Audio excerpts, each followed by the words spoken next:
que rindieron menos. Y eso significa que tienen que despabilarse, tienen que sacudirse, o mejor dicho, tenían que despabilarse y tenían que sacudirse durante esos días libres que existían, ¿sí? Adicionalmente, no se olviden que también tenían cosas que leer durante esos días hasta el día de hoy, incluyendo lo que era la sesión introductoria del sistema nervioso. Así, muy honestamente, a ver, ¿hay alguien aquí que no lo haya hecho todavía? Que no miró la parte de resumen introductorio del sistema nervioso. Si ya tuvo la valentía y la responsabilidad de no hacerlo, puede tener hoy día el carácter para decir, yo no lo hice, mostrarse públicamente, porque si es que no lo hizo, debe considerar que actuó correctamente. Entonces, ¿quién es? ¿Hay alguien? Ah, ahí es difícil. Ojalá que sea verdad que todos lo hayan hecho, pero siempre hablaré aquí de actitud y de carácter. Y entonces, el instante en el cual tú tomas una decisión, tienes que luego ir asumiendo responsabilidades al respecto, ¿no es cierto? Entonces, como están ávidos de poner en práctica lo que dice la parte posterior de su cédula, me imagino que tengo toda la potestad de coger y hacer preguntas en este momento, ¿verdad? ¿Cierto que sí? Pero no me quiero fastidiar el inicio del año. No me quiero fastidiar, no me quiero cambiar el ánimo. Y yo me puedo cambiar facilito el ánimo por ese tipo de cosas, ¿no es cierto, Estefanía? Me puedo facilito cambiar lo que opino sobre el paralelo. Y de momento no quiero, todavía no llega ni Santos Reyes, no quiero que pase eso. Bien, cada quien, ya sabrá, ya nos daremos cuenta con las evaluaciones y empieza la parte, como se llama, fuerte de la asignatura. Todo lo demás fue solamente una prolongación del recreo de las vacaciones prolongadas e incompletas que se han tenido e irregulares. Y ya, ahora sí, que si creen que esto va a ir rápido, pues mejor sujétense que es en bajada, en curva y está lloviendo, ¿ah? Entonces... así va a ser, ¿ok? Nos vamos ya con el primer tema, que es netamente el del himno sedantes. Esto significa el siguiente capítulo después de lo que tenía que ver el introductorio del sistema nervioso central, que cada uno de ustedes debería haber ido revisando. Y por favor, nuevamente, todo lo que yo voy a exponer, todo lo que comento, está en el texto, así que por favor, no me hagan renegar en el sentido de que les esté pidiendo que no pasen de escribanos, ¿ok? Es fácil de entender si es que ustedes cumplen con lo que tienen que hacer, ¿no? O sea, estar concentrados, estar atentos y después ir a estudiar. Lo mismo que haríamos en el presencial, chicos, exactamente lo mismo. Que en el salón de clases también puedes estar con la cabeza en la nebulosa o puedes estar dibujando cuadraditos en el cuaderno. Lo mismo, aquí a concentrarse como si estuvieran allá. A ver, vamos a hablar de fármacos hipnosedantes y esto de entrada va a llevar a que entendamos dos cuestiones, hipno y sedantes. Son dos términos diferentes. Luego miraremos una curva de dosis-respuesta farmacológica para que lo comprendan mejor. El primer efecto que ocurre realmente es una sedación y posteriormente de este puede ocurrir una hipnosis en términos generales. Pero nos referimos entonces a fármacos que pueden provocar ambas cosas, que pueden provocar una sedación y que pueden provocar un estado de hipnosis. Entendiendo esto no como si fuera la hipnosis que se ve que hacen los magos o este tipo de cuestiones, sino como tal el término que significa ya haber desarrollado sueño, ¿sí? Entrar en un estado de sopor, entrar en sueño, saliendo, o sea, ya dejando el estado de vigilia, en otras palabras. Para esto hay que entender que fisiológicamente La gran mayoría de nuestros neurotransmisores son, recuerden, estimulantes neuronales porque provocan despolarización en las neuronas. No confundir esto con el hecho de que algunas despolarizaciones o algunos neurotransmisores provoquen actividades de retroacción negativa. Por ejemplo, el alfa-2 disminuye la función de la neurona, el beta-1 la aumenta. Y lo mismo nos va a pasar con un montón de receptores que tenemos de serotonina, que tienen que tenerlos en claro, y con otros. Pero cuando uno habla en términos muy generales, todos estos neurotransmisores que están aquí en la parte de abajo mencionados, histamina, acetilcolina, el glutamato, la noradrenalina, todos terminan siendo netamente neurotransmisores que favorecen los estados de vigilia, los estados de conciencia. Estamos hablando ahorita no de actividades en núcleos profundos, vamos a estar hablando netamente de corteza cerebral, por favor. Mientras que cuando ya fisiológicamente el cuerpo va a descansar, va a dormir, se tiene que disminuir la actividad cortical. En cierta manera, tienes que irla disminuyendo.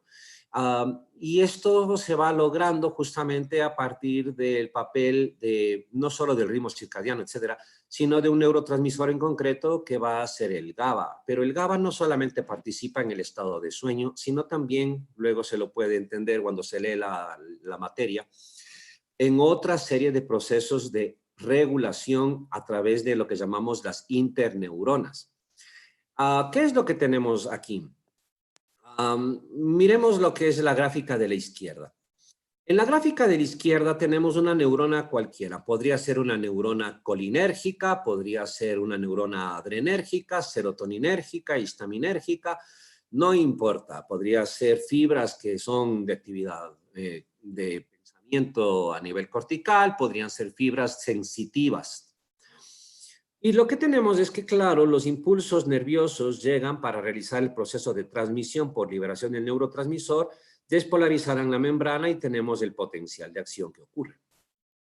Esto normalmente ocurre en las distintas células. Ahora, cuando tenemos el papel de las neuronas GABAérgicas, decimos que son como interneuronas porque están participando en estos lugares, o sea, son puntos de reconexión hacia otras. O sea, no solamente aquí, por ejemplo, podrías tener un estímulo de una fibra colinérgica hacia esta que podría ser noradrenérgica, sino que tienes una fibra GABAérgica también que actúa como interneurona. Esta fibra GABAérgica, recordémonos que va a tener justamente otro papel. Y justamente su neurotransmisor hemos dicho que es inhibidor. Y como es inhibidor, obviamente ese neurotransmisor, cuando actúa en esta otra neurona, lo que va a provocar es una negativización en el interior, provocando que aunque reciba los impulsos de otras neuronas, sea más difícil despolarizarlo o que el potencial de acción tenga menor capacidad de propagación. Eso es lo que intenta representarse con la dimensión de este pequeño rayo. El impulso va a disminuir. En otras palabras, la conductancia axonal va a disminuir. Y esto va a determinar, por lo tanto, que también en cierta manera disminuya la transmisión neuronal. Ahora, nosotros podríamos a este sistema que es el fisiológico, potencializarlo. Si nosotros lo potencializamos, significa que la actividad de la neurona GABAérgica va a estar incrementada. Y podríamos llegar a incrementarla de tal manera que termine prácticamente suprimiéndose la conductancia nerviosa y por lo tanto se suprime la generación de un impulso nervioso totalmente. Esto va a depender obviamente de la fuerza con la que estemos potencializando a la actividad inhibidora GABAérgica. Y, lógicamente, los efectos clínicos van a depender del grupo de neuronas que se vean afectadas. ¿Qué sustancias pueden actuar de esta manera? Las que miraremos como hipnosedantes, pero vamos a tener en cuenta primero que el lugar en donde van a estar interactuando de por sí es, el propio receptor del GABA. Ese va a ser el principal lugar de actividad. para potencializar la actividad del GABA. Ojo que el GABA es neurotransmisor endógeno, insisto, y tiene su receptor. Este neurotransmisor actúa en un receptor, en un receptor que conocemos como vinculado con canal de iones. Es un receptor muy parecido al receptor de acetilcolina. Eso significa al receptor nicotínico, al nicotínico de acetilcolina. Recuerden que el receptor nicotínico tenía dos subunidades alfa, una beta, una gamma y una delta. La diferencia aquí de la principal isoforma de este receptor GABAérgico es que tiene dos subunidades alfa transmembrana, una subunidad beta transmembrana, dos alfa, dos beta y una subunidad gamma.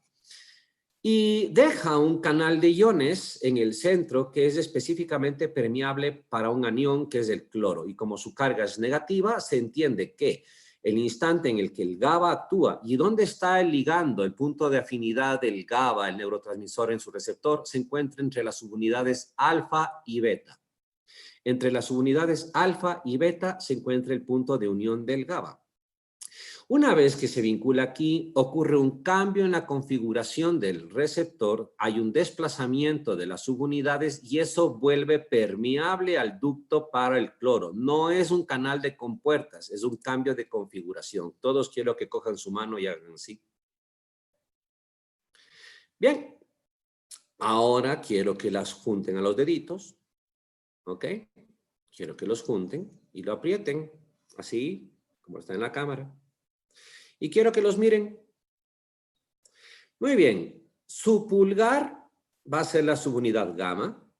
Su dedo índice y el anular son las subunidades alfa. Y el dedo medio y el meñique son las subunidades beta. ¿Estamos? Y normalmente está con una estructura de configuración que no permite la permeabilidad. Ahora, cuando se une el GABA, hay una reacomodación de las estructuras. Y quiero, en cambio, ahora que mirando sus deditos, así intenten acomodarles de tal forma que cada uno quede equidistante. Y les va a quedar un pequeño orificio en la mitad. ¿Ok? Bien, ahora quiero que ese ejemplo se imaginen a nivel de lo que serían las subunidades proteicas en el receptor. Es algo muy parecido a lo que va a ocurrir. Hay un deslizamiento, hay un desplazamiento que provoca ese cambio en la configuración y que se abra el ionóforo. ¿Estamos claros hasta aquí? Bien, así actúa el GABA. Entra cloro y se van inactivando las neuronas. ¿Ok? Bien. Ahora, sobre este mismo receptor, es en este receptor en donde van a actuar nuestros fármacos hipnosedantes. Ya los vamos a mirar al respecto de esto. ¿Cuáles son los hipnosedantes? Vamos a tener algunos grupos farmacológicos, algunos subgrupos farmacoterapéuticos. Los principales van a ser estos. Los barbitúricos. No escribas tanto, Carol, está en el libro. Las benzodiazepinas. Creen que no les veo, les tengo en pantalla paralela a todos. Otra cosa está en que me da pereza estar diciendo de uno en uno. Los barbitúricos, las benzodiazepinas y un grupo de nuevos fármacos que según el libro les van cambiando los nombres, ¿ok? En algunos libros aparecen así, como no barbitúricos, no benzodiazepínicos. En otros libros asoman en cambio con el nombre de agonistas. Recuerden que un agonista es un fármaco con afinidad y con actividad intrínseca. Agonistas BZ1. ¿A qué se refiere esta definición? A lo siguiente.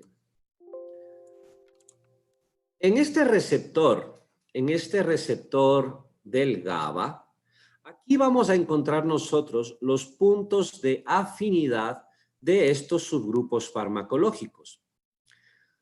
El punto de afinidad de las benzodiazepinas, el principal lugar se encuentra entre las subunidades alfa y gamma. Pero verán, luego lo pueden mirar en el libro, esto es de subtipos de la subunidad alfa. ¿Ok? Existen pequeñas variaciones. Y entonces, esas pequeñas variaciones están en distintas partes de las neuronas. Hay unos núcleos de neuronas que tienen unas variaciones y otras neuronas tienen otras variaciones. ¿Y por qué? Todo cuestión evolutiva. Cuando alguien se muera y quiera más curiosidad, pues pregúntele cómo se llama a Dios, por qué tenía que evolucionar así la ameba. Pero es justamente para poder tener distintos tipos de control. Entonces, hay, según los subtipos de los receptores, por ejemplo, la subunidad A1, va a tener que ver más con procesos de creación, generación de sueño, antes que actividad en las neuronas corticales que procesan pensamiento. Y por lo tanto, esto va determinando en cierta manera el papel. Ahora, si ustedes se ponen a pensar, el GABA no es inteligente. El GABA es un neurotransmisor y sale y está en las neuronas y va funcionando según necesidades orgánicas. Y también por eso está en que en los trastornos, por ejemplo, de ansiedad o de insomnio, se altera también un poco esto, más del ritmo circadiano y todo. Ya iremos viendo esto. Tienen, mejor dicho, que ir atando cabos ustedes mismos conforme avance. Pero entonces, sí tenemos variaciones en la ubicación de los receptores, siendo la principal isoforma la que hemos visto. Sí hay variantes en los subtipos de unidades y esos variantes en los subtipos de unidades va condicionando algunos efectos un poco diferenciados, pero el GABA no lo sabe. El GABA evolucionó siendo GABA y el GABA actúa en todos esos receptores. Pero farmacológicamente podemos hacer algunas modulaciones y una de estas es el de los llamados agonistas BZ1. Esos agonistas BZ1 se llaman de esa manera porque tienen afinidad por el subtipo 1 del punto de unión de las benzodiazepinas. ¿Me comprenden? Entonces, las benzodiazepinas se unen en esa isoforma que hemos visto, en ese punto de unión entre la subunidad alfa y gamma. Y ya, eso hacen las benzodiazepinas. Pero si tú cambias un poco la estructura molecular del fármaco, puedes cambiar su afinidad y puedes provocar de que éste se una ya solamente en variantes específicas de receptores. Y esto es lo que hicieron los agonistas BZ1. ¿Esto qué significa? Que en dosis habituales, en dosis terapéuticas, tienen más tendencia, tienen más selectividad para unirse por este punto de receptor, en la variante 1 del punto de unión de la benzodiazepina, que induce principalmente sueño. ¿Ok? Mientras que no tienen capacidad para vincularse ni actividad intrínseca suficiente sobre las otras variantes del receptor de BZ, del ligando BZ, que estaría el receptor del GABA en otros núcleos que tienen que ver, por ejemplo, con la disminución de la actividad cortical y que va a tener mucho eso que ver con la sedación, con el tranquilizar, por ejemplo. ¿Ok? Ni tampoco tienen mucho que ver con otros receptores que están a nivel vulvar y que pueden inactivar generalmente ya impulsos, por ejemplo, a nivel del bulbo raquídeo, ¿ok? Entonces, ¿esto qué condicionará de entrada? Que los efectos vayan a ser diferentes de estos fármacos, que vayan a ser diferentes, ¿ok? ¿Estamos claros hasta aquí? ¿Se entiende? Bien, sigamos entonces. Y vamos a ver hasta dónde llegamos hoy día en la materia. Entonces, estos agonistas BZ1, claro, tienen afinidad por este punto, pero en las variantes específicamente de ese receptor y que van a estar, y anticipo, vinculadas especialmente con núcleos que tienen que ver con la creación de hipnosis, de sueño, ¿ok? De sueño, hipnogénico, estímulo hipnogénico, generación de sueño. Mientras tanto, los barbitúricos no van a tener esta actividad, van a hacer, por lo tanto, actuar en general en cualquier lugar donde haya receptores de GABA. Y aquí hay que tener en cuenta otra situación. Mientras que el punto de afinidad de las benzodiazepinas es más bien externo, esto de aquí lo voy a dibujar en corte transversal, lo voy a hacer así, ¿ok? Vamos a ponerle aquí en corte transversal, vamos a poner aquí el ionóforo y nos vamos a imaginar que aquí está la subunidad alfa, aquí está una beta, aquí está la gamma, aquí está la otra alfa y aquí estaría la otra beta y aquí tendríamos al ionóforo, ¿ok? Bueno, resulta que hay 3 anillos de distancia en los puntos de vinculación. Y entonces el punto del ligando del GABA tiende a ser un poquito más exterior. El punto de ligando de las benzodiazepinas tiende a ser un poco más interno. Y el de los barbitúricos está prácticamente aquí. Es el tercer anillo. Si hiciéramos aquí 3 anillos diferentes de espacio, tenemos 3 zonas. Mientras que el GABA, el endógeno, está más externo, las benzodiazepinas son un poco más internas, pero los barbitúricos están mucho más adentro, ¿ok? Y esto va a condicionar también un efecto diferente. Aparte de esto, no solamente quiero que se acuerden que van a ahí estar metidos en este punto los barbitúricos, sino también el alcohol. El alcohol, chicos, no voy a hablar en clase el día de hoy, pero va a funcionar más o menos parecido. Recuerden, el alcohol es un inhibidor neuronal. ¿Y por qué llega a ser un inhibidor neuronal? Porque también tiene su punto de actividad en el receptor del GABA. ¿Ok? ¿Estamos claros? Y es más, no solamente es en la parte interna, sino incluso interna transmembrana el alcohol, por si acaso.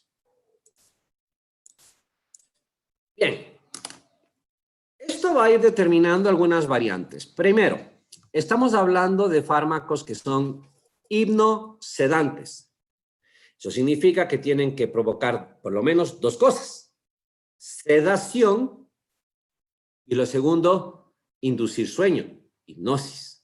¿Estamos? O sea, la hipnosis tiene 2 cosas, lo hipnogénico y lo hipnogónico, ya o sea, la generación y el estado de sueño. Bueno, barbitúricos van a hacer las 2 cosas, sedar y provocar sueño. Las benzodiazepinas también van a poder sedar y provocar sueño. Pero los agonistas BZ1, que no son ni barbitúricos ni benzodiazepinas, como tienen afinidad por el subtipo que provoca sueño, principalmente van a hacer esto. Pueden provocar sueño, pero entonces eso significa que no van a tener capacidad para provocar sedación. ¿Y esto puede ser importante? Claro. Cuando estemos en los usos clínicos y en los casos clínicos, esto se va a notar porque va a ser diferente completamente la utilidad del fármaco. ¿Ok? ¿Estamos? Ahora, ustedes dirán, ¿y el alcohol? No, el alcohol también te va provocando sedación, te va provocando sueño, pero el problema está en que es inhibidor neuronal en general. Y entonces te inhibe al centro inhibidor del comportamiento y te desinhibes. Te pasan los nervios en la fiesta, ya no estás intranquilo, te provocó sedación. Después te inhibe el centro inhibidor, te desinhibes y te vuelves el niño divino de la fiesta, ¿no es cierto? ¿Sí? El payasito, el mono. Te sigue inhibiendo más las neuronas y comienzas ya a tener pérdida de equilibrio, te comienzas a tener pérdida, como se le llama, de control de estímulos y te vuelves un cerdo y después terminas inhibiéndote todo, que puedes terminar botado en la acera con el sol quemándote la cara y ni te enteras. Así de fuerte es la inhibición. Inhibe a las neuronas del núcleo supraóptico que producen la hormona antidiurética y por lo tanto tienes más diuresis. Y si tienes más diuresis, orinas más y te deshidratas. Por eso está en que al borrachito lo que le recupera es el suero que le ponen en el brazo, no que sea de color amarillo con tiamina, porque para empezar se descompone con la luz del sol. ¿Ok?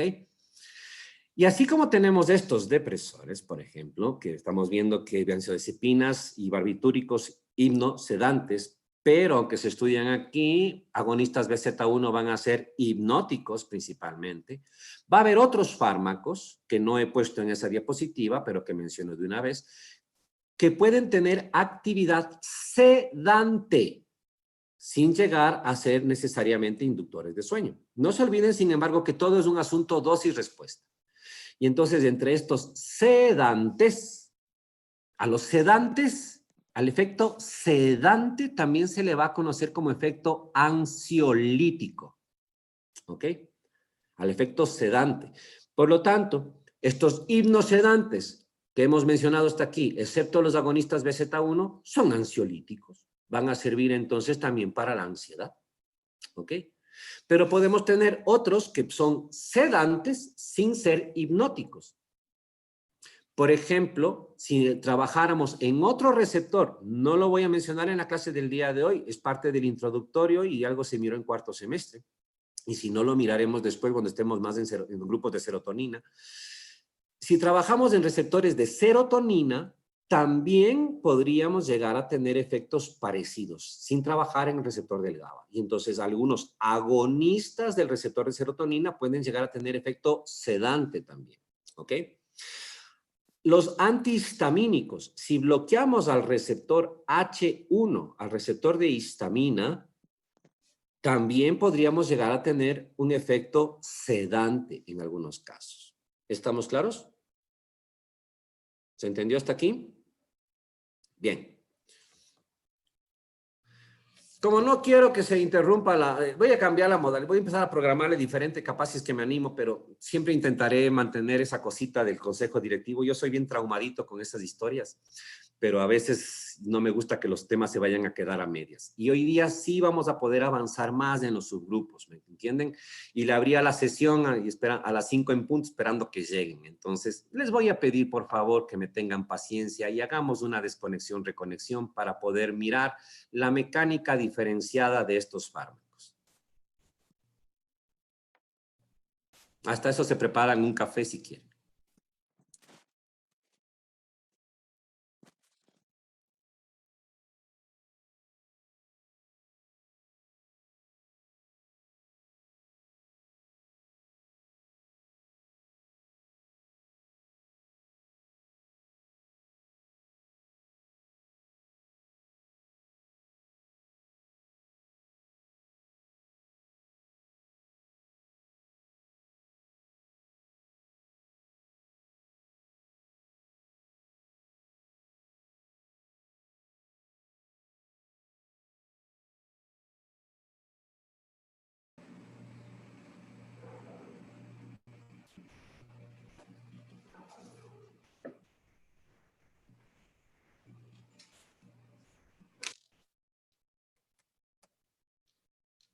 ¿Qué más, Daniel? ¿Todo bien?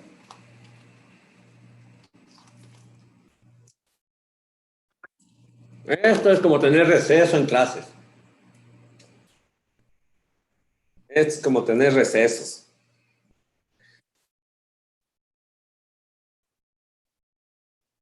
Si vieron ese post que salió por el 28 de diciembre por Inocentes, de que todo el mundo regresaba a aulas de clase esta semana.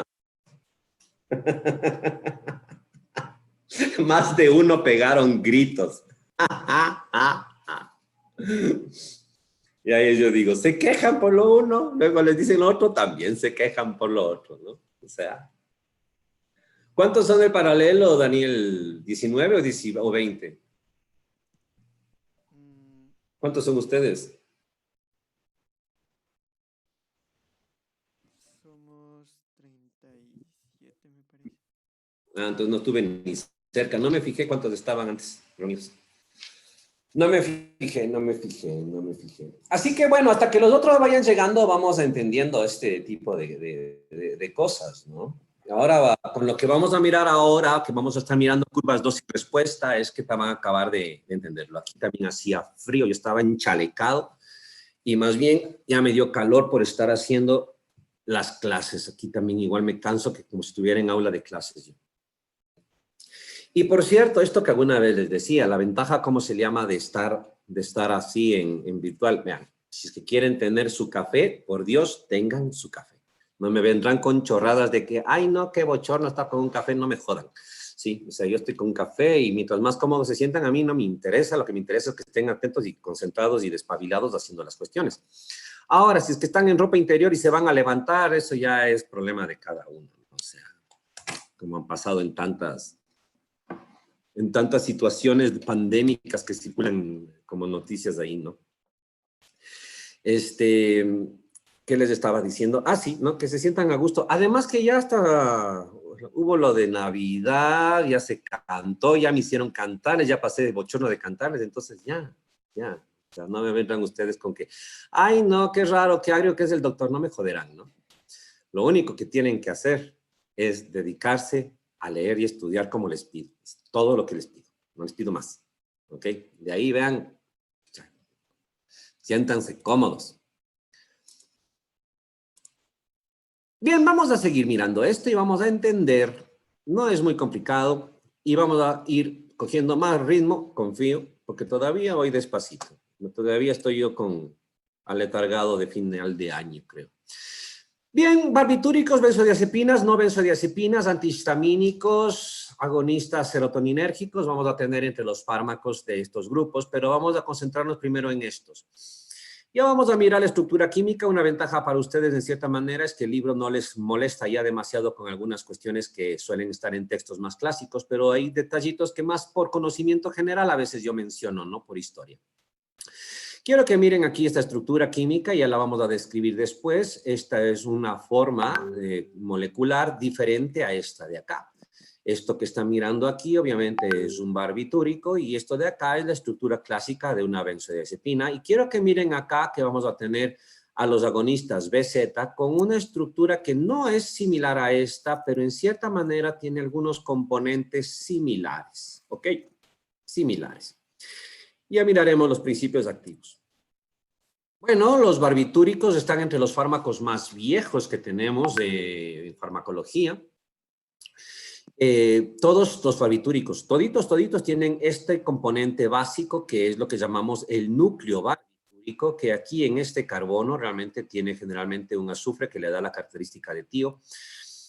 Pero donde están los R1 y R2 vienen las cadenas y entonces, por ejemplo, esta presencia de este tipo de cadenas termina dando a un barbitúrico que es el pentobarbital. Michelle, no estás mirando la pantalla, creo. Ah, ahí sí están mirando la pantalla, gracias. Y entonces esto, por ejemplo, este tipo de sustituciones de aquí va a dar lo que llamamos el pentobarbital. Pero en cambio, si yo cambio de esta manera las moléculas, las cadenas, la variación es una variación muy simple. Es apenas aquí, en la primera cadena, donde voy a añadir yo un componente atómico, ya tengo otro principio activo que es el secobarbital. Sin embargo, es a partir del núcleo donde ocurre el punto de afinidad. Las benzodiazepinas, en cambio, se llaman de esa manera, se llaman benzodiazepinas, porque lo que hacen es...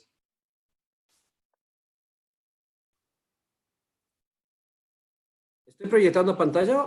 Porque se me acaba de borrar a mi pantalla. Sí, Ya. sí se ve. Ya, gracias. Sí, aquí se me abrió una ventana paralela y me dejó de proyectar. Las benzodiazepinas tienen un anillo bencénico y luego un anillo diazólico, dos azoles, y por eso lo de benzodiaz. Y claro, la primera que salió fue el diazepam, que tenía esta estructura molecular. Ahora existen muchísimas, ¿no? Bueno, antes del diazepam hubo un precursor que era el clordiazepóxido, incluso que era esta estructura de aquí. Y bueno, ya esto es algo que tendrán que, lamentablemente, sí ir memorizando. Hay una cuestión que, por si acaso, para los que no han sido alumnos míos, tienen que tener en claro. Siempre voy a insistir en esto, por Dios, por Dios, por Dios. Una cuestión es tomar detalles, dosis o profundizar en los medicamentos que son los de primera elección. Es una cosa. Pero lo que no se disculpa jamás es que no puedas relacionar grupo farmacológico o subgrupo farmacológico, principio activo dentro de ese subgrupo. Esto es fundamental y mecanismo de acción. Porque si sabes las tres cosas, puedes con mayor facilidad deducir o incluso predecir tanto usos clínicos potenciales como efectos indeseados. ¿Ok? Podrás no saberte la farmacocinética, podrás no saberte lo que es la dosificación, no importa. Pero si conoces el principio activo, su mecanismo de acción y a qué subgrupo pertenece, puedes ya predecir muchas cuestiones. Así que eso jamás se disculpa, ojo, por si acaso aviso. Y entonces, claro, tendrán que aprender varios nombres de principios activos: diazepam, clordiazepóxido, flurazepam, oxazepam, lorazepam, desmetildiazepam, alprazolam y un montón más de AMES que son justamente las benzodiazepinas. Y ya volveremos después sobre estos otros de acá, que son los agonistas BZ1. ¿Dónde actuaban estos? Todos actuaban en ese receptor del GABA que habíamos mencionado. Ahora, esta gráfica es la que tienen en su libro, de explicarlas.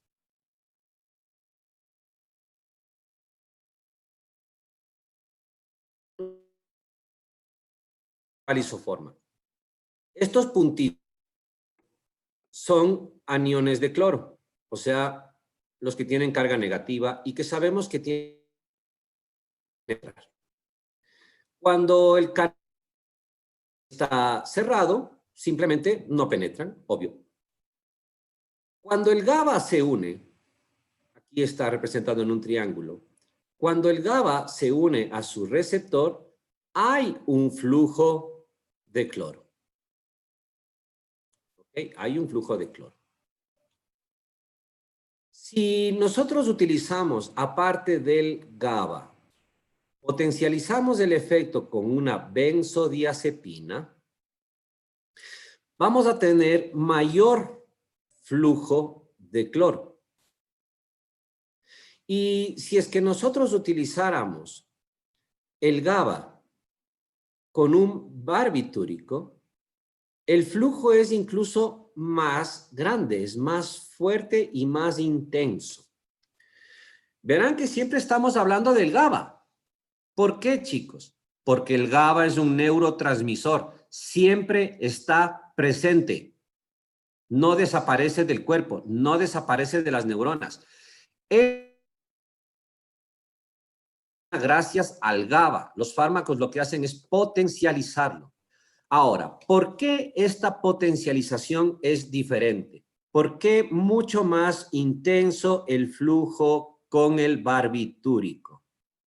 Es mucho más intenso por lo que mencionaba antes. Ese punto mucho más central que tiene el barbitúrico para actuar. Un punto mucho más cercano al interior. Y por una mecánica diferente. Por una mecánica diferente. Quiero que imaginen una llave de agua. ¿Ok? Imaginen una llave de agua y un vaso. Y si es que le abres un poquito, está goteando, goteando, goteando, goteando, como si fuera el GABA el que actúa solo. ¿Ok? Ahora, la benzodiazepina lo que va a hacer es potencializar aumentando la frecuencia de la apertura del canal del GABA. La frecuencia de la apertura.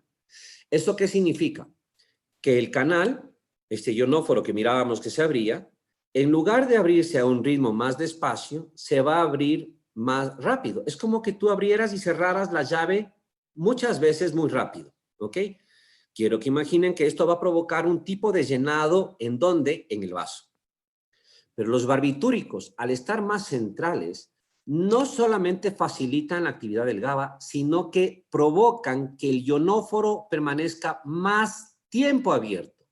No es que le abren más veces y más rápido, hacen que la duración de la apertura sea más prolongada. Es como si abrieras la llave y la dejaras abierta. ¿Con cuál de los dos se llenaría más rápido el vaso?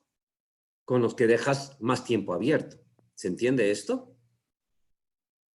Y esto va a determinar el margen de seguridad de los dos fármacos.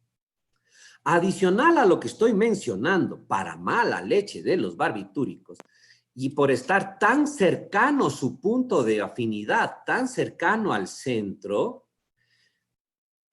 si es que no hubiera GABA, si no estuviera liberándose el neurotransmisor, el GABA, porque la neurona GABAérgica no despolariza, no importaría. El GABA, por estar tan central, logra en cierta manera abrirle y logra permitir flujo de cloro. Barbitúrico sin GABA, barbitúrico con GABA. El flujo del barbitúrico sin GABA, incluso parecido a este de acá. Esto es poco común que ocurra, pero ocurre. ¿Esto qué significa? En cambio, miren, la benzodiazepina, por estar más periférica, su punto de afinidad, si no hubiera el GABA, no podría funcionar. ¿Okay? Una enorme diferencia. Y esta enorme diferencia va a condicionar que la curva de dosis-respuesta sea distinta. Lo que tenemos aquí es una curva de dosis y respuesta. A mayor dosis, más respuesta. Recuerden eso en lo que es cuarto semestre. Mayor dosis, más respuesta. Esta respuesta que estamos mirando son los efectos en el sistema nervioso central cuando está funcionando el sistema GABAérgico. Y lo primero que va ocurriendo, aparte de las primeras fases, es lo que conocemos como sedación. O sea, primero ocurre un efecto ansiolítico. Después tienes que seguir dando más cantidad de fármaco, más dosis, para llegar a inducir sueño. Y tendrías que inactivar, ya no, aquí verán, esto es corteza cerebral. Esto de aquí, sedación, es la corteza. Es la corteza la que está justamente produciendo pensamientos. Pero son núcleos un poco más profundos, ya tálamo-corticales, los que van mediando la presencia de sueño.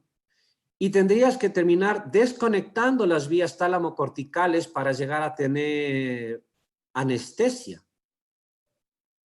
Y lógicamente, si es que sigues negativizando y apagando más neuronas, puedes llegar a destruir las conexiones entre bulbo y corteza, pasando por tálamo, etcétera, y puedes estar en coma. Y si le dejas de hacer funcionar, al bulbo raquídeo y paralizas el centro respiratorio y el cardiovascular, ya lo siguiente que vendría, ¿qué es? Muerte. Y tenemos dos curvas diferentes, de un fármaco A y de un fármaco B. ¿Ok? Y todo, no se olviden, es dosis-respuesta. Bueno, ¿cuál es este fármaco A y cuál es este fármaco B? Las benzodiazepinas y los barbitúricos. Esto es así de simple. Y entonces, normalmente con una benzodiazepina utilizada en dosis terapéuticas, nos va a servir con efecto de sedación para calmar a la persona y efecto ansiolítico. La dosis un poco más alta nos va a permitir tener la hipnagógica y la hipnogénica, o sea, la inducción y la generación ya de sueño. En dosis farmacológicas terapéuticas. Pero los barbitúricos en dosis farmacológicas y terapéuticas llegan incluso a anestesia. Por eso está en que los barbitúricos, entre otras cosas, para lo que se utilizaron cuando se inventaron, era para provocar anestesia. Reemplazaron al cloroformo en esto. Lo reemplazaron. Los barbitúricos servían y esto revolucionó la cirugía, obviamente. Pero ¿qué ocurre? El margen de seguridad de los barbitúricos es bien estrecho y fácilmente puedes llegar a paralizar bulbo y provocar muerte. ¿Estamos claros? ¿Esto significa que no te puedes matar con benzodiazepinas? No, sí te puedes matar. Claro que te puedes matar. ¿Quieres matarte dulcemente o cómo se hace la eutanasia? Pues justamente con una megadosis de barbitúricos. Pero ¿quieres, cómo se llama, matarte porque estudiar medicina es encontrar formas para curar, pero también 1000 maneras para matar, ¿no? Diferencia entre un fármaco y un veneno es la dosis. ¿Quieres matarte, cómo se llama, con benzodiazepinas? Sí, pues, bueno, tómate una dosis supraterapéutica, pues, una sobredosis, y más tarde, más temprano, cogerás también otras neuronas. Y si quieres asegurarte de lograrlo, tómatelo con otro inhibidor neuronal, con alcohol. Claro. Y ahí van a entender ustedes por qué en las películas o por qué los casos se han pegado las pastillas para dormir con alcohol y se matan. Y muchos artistas se han matado por eso. A veces no con manera intencional necesariamente. Piensen en Michael Jackson. ¿Ok? Bien. Sigamos. Farmacocinética. Los barbitúricos y no queda otra forma sino compararlos. Primero, entre las propiedades físico-químicas ya se imaginarán que ambos son liposolubles. Los dos son bastante liposolubles y esa liposolubilidad les permite justamente penetrar con bastante facilidad el sistema nervioso central. Entonces ambos son liposolubles. Los barbitúricos que están a la izquierda son ácidos débiles, mientras que las benzodiazepinas son álcalis. Y esto va a condicionar la forma para ionizarles y excretarlos rápidamente por vía renal. Los que fueron mis alumnos iránse preparando para la pregunta al respecto de esto. En el caso de los barbitúricos, tener en cuenta lo siguiente. Son liposolubles, penetran con rapidez al sistema nervioso central, pero manejan una cinética, una cinética de 2 compartimentos mínimos. Son de múltiples compartimentos, pero hablamos de 2 para hablar de los modelos bicompartimentales de farmacocinética. El que no recuerde lo que estoy hablando todavía tiene días para repasar eso. Y cuando abandona el sistema nervioso central, ya se imaginarán que la curva de concentración plasmática de estos tiene una pendiente alfa y una pendiente beta. Posteriormente, llegan a nivel hepático para ser biotransformados y generalmente son biotransformaciones por fase 2. Y esta biotransformación por fase 2 condiciona de que terminen generalmente conjugados hidrosolubles para su eliminación por vía renal. Eso significa que como son por fase 2, prácticamente nunca dejan metabolitos activos. El hecho justamente de que manejen esta cinética y encima sean ácidos débiles significa que ante una sobredosis, tú podrías ionizarlos. Y para ionizarlos, al ser ácidos, tienes que volver alcalino el entorno que le rodea. Y eso significa bien dar bicarbonato por vía intravenosa o dar un fármaco que veremos en la tercera unidad, que es la cetazolamida, que a nivel del túbulo renal va a dejar bicarbonato y por lo tanto va a permitir que la ionización del barbitúrico acelere su excreción por vía renal. A nivel hepático, tener en cuenta que los barbitúricos todos son inductores.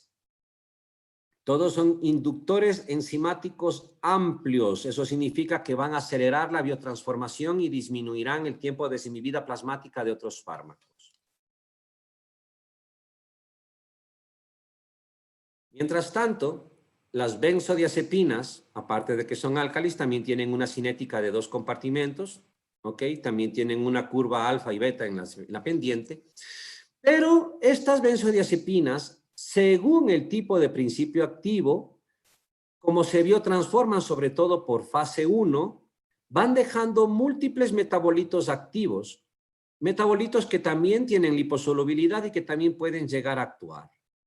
Eso significa que la duración de los efectos de una benzodiazepina puede ser más prolongada según el tipo de benzodiazepina que estamos dando. En este ejemplo, diazepam se va a hacer nordazepam, oxazepam, hasta que el último viaje lo lleve a fase 2 para ser glucurono conjugado y excretado. Al ser álcalis, para contrarrestarlo, tendríamos que acidificar, más bien orina con ácido ascórbico en dosis altas a nivel plasmático y tener en cuenta de que estos no son inductores enzimáticos, ni son tampoco inhibidores enzimáticos, lo cual nos evita el problema de esas interacciones farmacológicas. Y para terminar, en estos minutos, si me da tiempo, perdón, quería mirar el reloj, que se me bloqueó. Entonces, esto es lo que pasa con las benzodiazepinas. Miren, son múltiples viajes.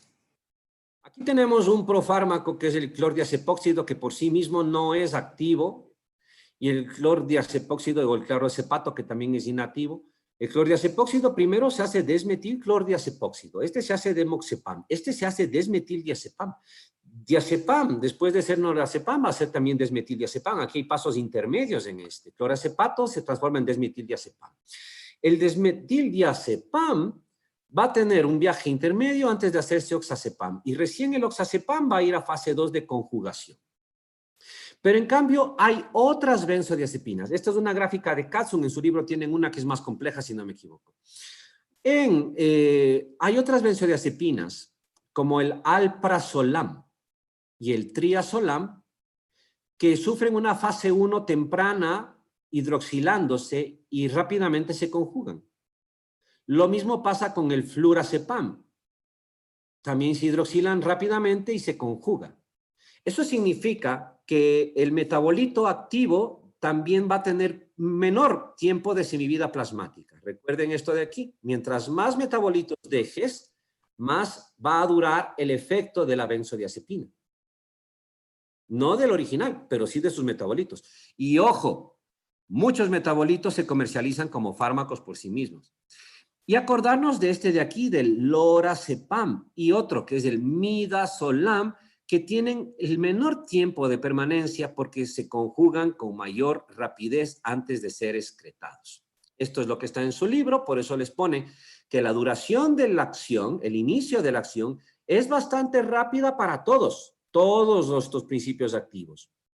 Pero la duración de la acción es diferente. Por ejemplo, lo que hemos estado mencionando, el alprazolam tiene una duración media, el diazepam más larga, y por acá el oxazepam, duración corta, ¿sí? Oxazepam se conjuga y se eliminó. Duración corta. Alprazolam deja un metabolito activo y luego este metabolito se conjuga, duración media. Diazepam va dejando muchos metabolitos hasta poder ser eliminado. Explica obviamente esto, ¿no? Oxazepam, duración corta. Lo mismo pasa con el midazolam, duración corta. Otros, como el alprazolam, duración intermedia. Diazepam, duración larga. ¿Y de qué depende? De los metabolitos. Y esta duración va a tener un médico que seguramente será en la siguiente clase. Respecto a los barbitúricos, prácticamente han sido reemplazados por las benzodiazepinas en las indicaciones de uso de hipnosedación. ¿Por qué? Por el margen de seguridad. ¿Para qué han quedado los barbitúricos? Exclusivamente han quedado como una de las alternativas terapéuticas que volveremos a mencionar, pero ya no el detalle farmacológico, en epilepsia y principalmente en la escalada de manejo del estatus epiléptico, que también será tema de práctica. Todavía se utilizan en veterinaria como anestésicos, en veterinaria, ¿ok? En algunas situaciones en humanos para la inducción anestésica, cuando no puedes utilizar otros inductores anestésicos miramos al final de esta unidad, podría todavía utilizarse el tiopental. Y cuando al paciente tenemos que meterle en máquina de ventilación durante largos periodos, como cuando tiene COVID, para hacerle un coma barbitúrico, ¿ok? Para que permanezca en coma prácticamente, podrían llegar a usarse todavía los barbitúricos. Entonces, pero principalmente, ¿para qué ahora? En epilepsia y estatus epiléptico. Lo otro ya es de especialidad. Antiguamente se utilizaban para antagonizar una intoxicación por anfetaminas, antiguamente. Y también se utilizaban antiguamente por la capacidad de inducir al hígado, al inducir la glucuronoconjugación, servía para la hiperbilirubinemia del recién nacido. En cambio, las benzodiazepinas actualmente se van a estar utilizando para ansiedad, para insomnio, para procedimientos médicos de endoscopía en donde tienes que mantener una sedación consciente. Alguien que me haga acuerdo de hablar de los otros efectos centrales de las benzodiazepinas. No, de una vez. Las benzodiazepinas producen amnesia anterógrada. Esa amnesia anterógrada que pueden producir los vuelve útiles para este tipo de procedimientos como endoscopías, colonoscopías, legrados uterinos. Pero también las benzodiazepinas van a asomar en la escalada de manejo de lo que va a ser el estatus epiléptico. ¿Ok? Entonces, ¿para qué la vamos a mirar? Insomnio, ansiedad, sedación y amnesia en procedimientos médicos, epilepsia, en estados convulsivos lo estaremos mirando. Forman parte de lo que llamamos anestesia balanceada, que conversaremos en anestesia. Sirven para controlar estados de deprivación, o sea, estados que tienen que ver más bien con síndromes de retirada, supresión al alcohol, supresión a drogas, etcétera. Y a veces pueden servirnos para hacer relajación muscular en trastornos neuromusculares muy severos. ¿Okay? Como también existe un fenómeno dosis-respuesta que puede ser peligroso, tenemos un antagonista de las benzodiazepinas que es el flumazenil. El flumazenil es un antagonista competitivo, es un antagonista reversible de poca semivida plasmática y por eso tiene que repetirse algunas veces la dosis. ¿Estamos claros hasta aquí? Bien. En la siguiente clase estaremos conversando un poco sobre los agonistas BZ y las otras opciones farmacológicas, pero habremos iniciado también ya con lo que es el manejo de las patologías principales. Por donde vamos a arrancar va a ser una facilita que va a ser insomnio. ¿Estamos? Eso es, chicos, les tengo que dejar porque el otro curso debe estar por llegar. A leer. Gracias, Doc. Gracias, Doc.